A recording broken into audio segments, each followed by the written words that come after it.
سابق اسرائیلی وزیر اعظم نے ایران میں حکومت مخالف مظاہرین کی مدد کے لیے اسٹار لنک ڈیوائسز کی اسمگلنگ کا اعتراف کر لیا۔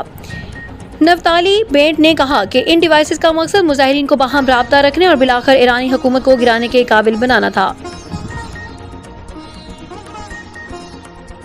ایران صدر پاکستان کا ایک روزہ دورہ مکمل کر کے واپس وطن روانہ۔ فیلڈ مارشل، نائب وزیر اعظم اور پاکستانی حکام نے مسعود پزشکیان کو الوداع کیا۔ ایرانی صدر کا دورے کے تمام تصاویر کو البم بھی دیا گیا۔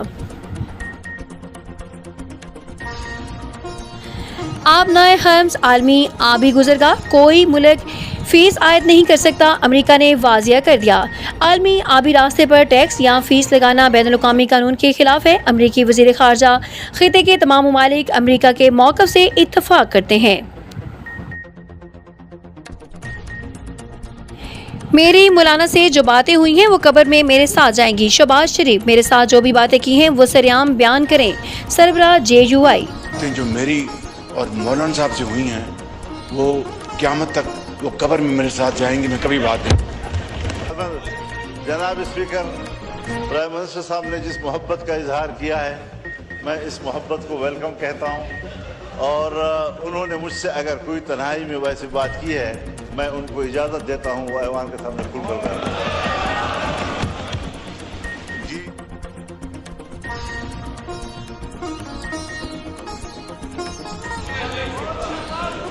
میں جناب اسپیکر، میں مولانا صاحب کی یہ جو فراغ دلی کی بنیاد پر آفر ہے میں اس کو اس لیے قبول نہیں کروں گا کہ پھر معاملات اتنے دور چلے جائیں گے کہ واپس نہیں آئیں گے۔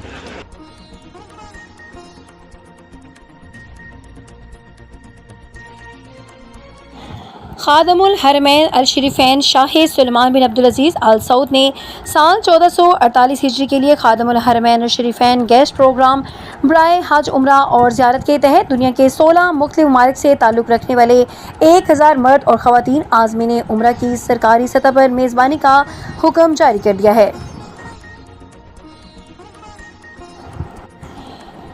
معروف بین الاقوامی صحافی اور تجزیہ کار پیپ اسکوبار کی جانب سے ایک انتہائی سنسنی خیز اور غیر معمولی دعویٰ سامنے آیا، جس کے مطابق اسرائیلی انٹیلیجنس ایجنسی موساد نے سوئٹزرلینڈ کے دورے کے دوران پاکستان کے آرمی چیف فیلڈ مارشل سید آصف منیر اور پاکستانی وفد کو نشانہ بنانے کا منصوبہ بنایا تھا، جسے پاکستانی انٹیلیجنس نے بروقت ناکام بنا دیا۔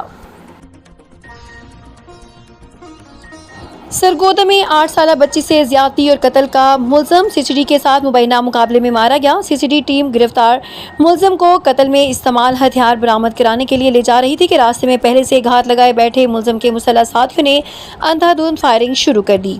پولیس اور حملہ آوروں کے درمیان ہونے والے اس مقابلے میں مرکزی ملزم ارسلان اپنے ہی ساتھیوں کی گولی لگنے سے موقع پر ہلاک ہو گیا، جبکہ فائرنگ کرنے والے ملزمان رات کے اندھیرے کا فائدہ اٹھا کر فرار ہو گئے، جن کی گرفتاری کے لیے ٹیمیں تشکیل دے دی گئی ہیں۔